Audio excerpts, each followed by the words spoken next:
Hello, welcome to the show. Today we are going to be discussing who I believe should be the Everton manager in the short term. Well, the short term it's already announced Duncan Ferguson's the interim, but in the long term. And this is going to be very important that the Everton board, whoever is dealing with this coaching business, gets it right this time, because we absolutely screwed it up last time around. Rafa Benitez's tenure at the club was an absolute shambles, and he's arguably gotten us into a worse position than we already are now. But a few names have been floating around. I don't have a wonderful knowledge of the coaching abilities of the guys we're targeting, but I'm just going to talk on what I do know. First and foremost, let's just run through the candidates quickly that have been thrown around left, right, centre. Duncan Ferguson is the first name, and he has been thrown around pretty much every single time we get a new manager, and that's been a lot of times because we've had 5 in the last 6 years. Graham Potter's been thrown around, and he was also thrown around when, Ancelotti left, and we were looking for a new manager. Roberto Martinez, who has been at Everton previously, 5 or 6 seasons ago, or even 7, he's in the rumour mill. Wayne Rooney, Frank Lampard, and then some overseas managers as well that are out of jobs. Gattuso is one of those. The former AC Milan manager from a season or 2 ago is one of those. Ten Hag is in the conversation, which I don't think is going to happen because if anything, he'll go to United. Here's my take on the situation. Duncan Ferguson in the short term, I agree with, and would have agreed with, if you told me that, that was going to happen 3 weeks ago, I would agree with it, because I think he is the guy we need, at least for the short term. Because I think passion alone will get this team, will ascend in the table, quite simply put, because I think we've lost our identity. I don't know what the Everton Football Club is right now.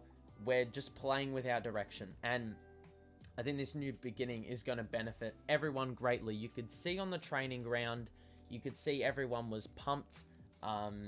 You could see everyone was just, smiling. Duncan Ferguson, very encouraging. All the signs are good. And I think, you look at the playing group and you see the quality on that team. So, we are underachieving. So if we can get the passion level up, we can get the confidence up. We're playing with the jumper. If we had a team that would play like Anthony Gordon every week, we would be way higher in the table. But the problem is, it just hasn't been like that. Duncan Ferguson, I think, is going to be good also, because I think he's going to make sure that the people that are making the mistakes do not get off. He's going to demand 100% from all his players, and he will hold accountable those who make absolute fool of themselves. Like, for example, the Michael Keane goal last week. Dunk is not going to settle for that. He's going to absolutely tear into Michael Keane if he did that again. Because after all, this guy lives and breathes Everton. He doesn't want to see them fail. So if anyone jeopardizes Everton succeeding, he's going to let them know about it. But I think ultimately, Dunk isn't trying to, criticize the players. If he did that, if he dug into someone, he'd do that with the intention of wanting to make them better and wanting to make the team better. It's just, I think that's going to bring the best out of the team. Ultimately, Duncan Ferguson's 19 or so games that he's managing until the end of the season is going to be the decider in terms of whether he is going to get the coaching job for years to come. In the long term, honestly, I would not be opposed to seeing Duncan have the senior coaching job, purely because I think we need someone who's homegrown. I think we need someone who understands the club. Getting Rafa in, who coached Liverpool in the past, I feel like there was a little inkling of him that wanted to destroy us, and while he succeeded, Dunk has played for Everton. He's been around the club. He's seen the turmoil. He's seen it all. He's been through adversity numerous times, and I feel like he's going to be the guy to get us out of this hole and get us achieving, because he's been through all these troubles that the club has experienced, especially in the last few years where we've sat around that very mediocre part of the table, like, 8th to 12th, where you don't win anything, you don't really have a sniff for Europe, but you're also not near the bottom. So you're basically playing a bunch of dead rubbers. We look at the other options, and Graham Potter has done a very, very good job at Brighton. They are sitting 9th at the moment. They've only lost 4 league games in the first half of the season. They've only lost to Man City, who, if we look at all the big teams, the big 6, that's the only team they've lost to. Which, speaks volumes. We are one of the teams that beat Brighton, which is so weird to say given how bad we've been in, recent memory. But, he's just got a system, and no matter what players he has, they will play to his system.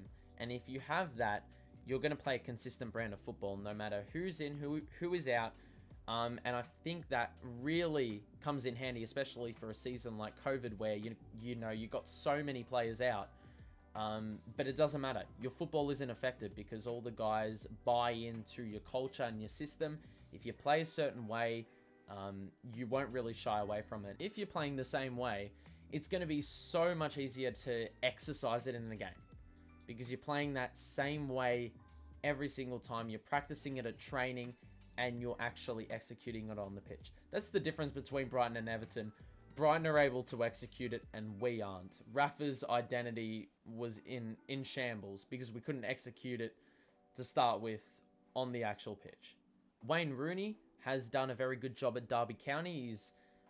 Derby have been through their fair share of admin problems. They were in negative points and now they're clear of the relegation zone. So credit to Wayne Rooney for digging him out of that hole. But I sense that, and I think a lot of people sense that his job there is not done. He probably wants to finish off the season strong and basically finish the job that he started in getting him out of this rut. Frank Lampard, another name who was known for more of his development of young players. He brought Mason Mount and Reece James into the best 11 for Chelsea, and now they're playing some great football for them for a top 4 side, basically. The results didn't pan out for Frank Lampard with the talent he had, though. I think they were somewhere mid-table when Frank Lampard got sacked. I think 9th or 12th, I can't remember. But, you get my point. He had a lot of talent on his hands, but he wasn't able to deal with it. Whether that was because of pressure, a big club that he played for in the past, the pressure was mounting on him. I don't know if that was part of it. I don't know if a change of scenery and, a bit less pressure will help him if he came to a club like Everton. But, yeah, I think it's going to be very interesting to see. Obviously, in the short term, I would have definitely not gone with him because there's not much room for us to deal with. We're 16th and we're not very far off the drop. So, yeah, there's not really much... there's not much time to mess around or, time to experiment with lineups and shit. We just have to get wins. And some other names that have been thrown around is, first and foremost, Roberto Martinez, who is the Belgium national coach. There's been rumors floating around that, Mashiri's interested in Martinez, but I don't think Belgium want to let him go, and they don't really want, at least in the short term, they didn't want to let him go because they didn't want him to split his time with Belgium and Everton. I feel like it would be counterproductive to both his jobs. If you're going to, have a job, you probably want to invest all your time and effort into that one job so you can get the best out of, whatever you're doing in comparison to, half-assing it between two. In the long term, I'd probably say no to that. I'm sort of done with trying to do shit or try to replicate something that already happened and expect it to happen again. We saw with Rafa, I don't know what Mashiri was thinking. I think he thought it was still 2005, 2006. It's 17 years beyond that, and he thought Rafa could replicate it. God damn, he was in a relegation battle in the Chinese league before he came to Everton. And I mean, there's no further proof that he's just well off it. So I'm sort of done with, dealing with managers we've dealt with in the past, expecting something to change. It probably won't. So look, I would probably be favoring a young coach that can sort of match the young type of squad we got going. We got a lot of young players, a very nice young core, and I would like to see some of the youngsters get more action. Obviously, Benitez starved them of opportunities, behind players like Rondon, which, goddamn, it gives me the shits. But hopefully, if we got a manager of that type, of that mold, they would allow these players to, thrive in a system where there's a lot of good players. There's a lot of good players in the Premier League, and even just playing them, you learn off them. But in saying that, I wouldn't also be opposed to having Duncan Ferguson, because he's been through it all. He's seen the shit. He's got very established connections with a lot of the players. It's sort of like a brotherhood. And you could see from the training video that was posted on the Everton YouTube channel, that, these guys will play for Dunk because they love him, and Duncan reciprocates those feelings to his players. He lets them know when they're doing well, but he also, for their own good, pulls them up when they're playing like trash and, says to them, listen, you've got to play better. We want the best out of you. And even though Rafa did that, it didn't work. It didn't work. I don't think the energy was transferring over. What Rafa wanted, the message wasn't getting through to his players. And that's why players like Luca Digne left, James left, because there was not, the chemistry wasn't there. The stars weren't aligning between player and coach, and that's obviously going to be an issue. Your players aren't going to play for your coach. So that's why the results haven't, come to fruition. Good outcomes haven't happened, but hopefully, we find the right guy, and, we can ascend back up to the upper half of the table. Anyway, that's going to be it. Drop a like on the video if you enjoyed, and subscribe. We will be doing weekly Everton match reactions. That's going to be it. Thank you for watching once again. You, the community, make the channel. So thank you once again for tuning in. And that's going to be it from me. So yeah, peace out.